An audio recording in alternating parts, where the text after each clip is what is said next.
Talumpati. Inihanda ni Mickey Luzo.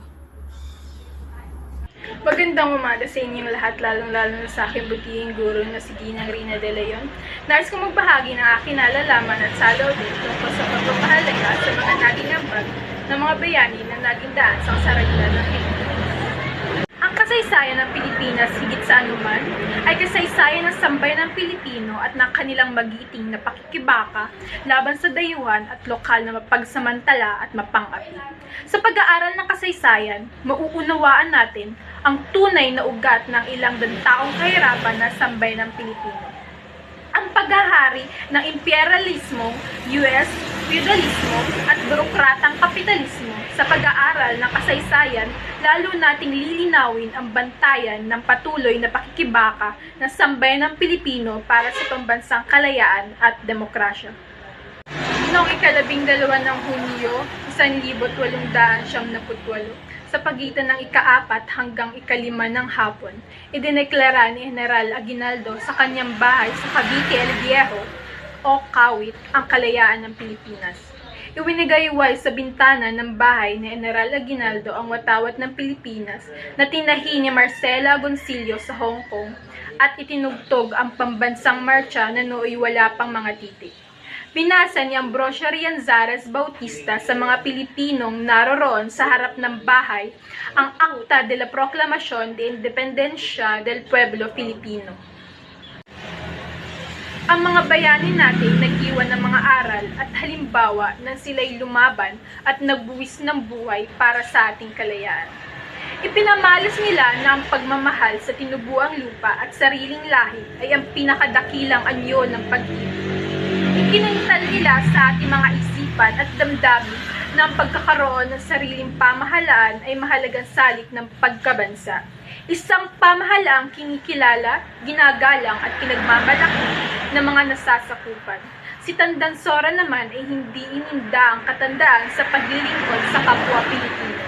Kung sina Rizal, Marcelo H. Del Pilar, Lopez Haina at iba pang mga propagandista ay gumamit ng pluma at papel sa pakikipaglaban. Sina Juan Luna at Felix Resurrection Hidalgo na may gumamit ng sining upang gisingin ang nasyonalismong Pilipino. Pinamalas ni Bonifacio na ang kakapusan ng mataas na antas ng edukasyon ay hindi maaaring makapigil sa pagusbong ng damdaming makabayan. Ginamit naman ni Lapu-Lapu, Sultan Kudarat, Diego Silang, Emilio Aguinaldo, Gregorio del Pilar at mga katipunero ang kanilang lakas upang ipaglaban ang ating kalayaan. Sa ating pag-aaral ng kasaysayan, matutuklasan natin lahat ng bansa gaano man kaunlad ay may pinagmulang kahirapan at kabilbuan at gaano man kalakas ay may kagustuhang maging malaya o patuloy na maging malaya. Ang Pilipinas ay hindi kaiba sa lahat ng bansa. Dumaan ito sa iba't ibang pagsubok ng panahon tulad ng mga revolusyon, madugo at pati na rin ang mapayapa. Mababatid na ang Pilipinas ay may kasaysayang binigyang kulay at bahid ng iba't ibang bansa sa kanluran at silangan na sumakop at nag-impluwensya dito. Bagamat ang mga bansang ito ay nagbigay ng bagong kabiasnan sa ating bansa, subalit hindi nangangahulugan tayo ay wala pang kabiasnan bago pa man dumating ang mga mananakop. Patuloy ang paglaban, pagsisikap at patuloy ang paggawa ng kasaysayan ng Pilipinas.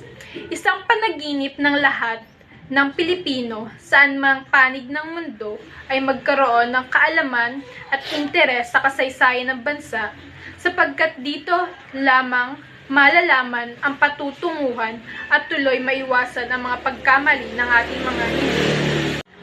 Ang pagiging Pilipino ay hindi lamang ang pagsilang at pamumuhay sa Pilipinas. Bagkus, ito ay ang ating pagkakaalam ng kaniyang pinagmulan at tuloy ang kaniyang patutunguhan. Kung ang bawat Pilipino ay alam ang kaniyang kasaysayan, marahil ay ni sa guni-guni, ay hindi siya nanaisin na ito ay talikuran at talikdan. Mayaman ang kasaysayan ng Pilipinas sa mga magaganda at kaakit-akit na gunita.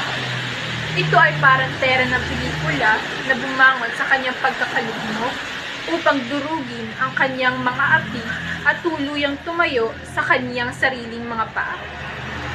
Nakita natin sa ating mga bayani ang pagnanais na makawala sa gapos ng pananakop. Bagamat magkakaiba sila sa pamamaraan ng paglaban, iisa ang kanilang layunin ang maging malaya ang ating bansa. Maraming salamat sa panonood at pakikinig sa aking inihandang talumpati.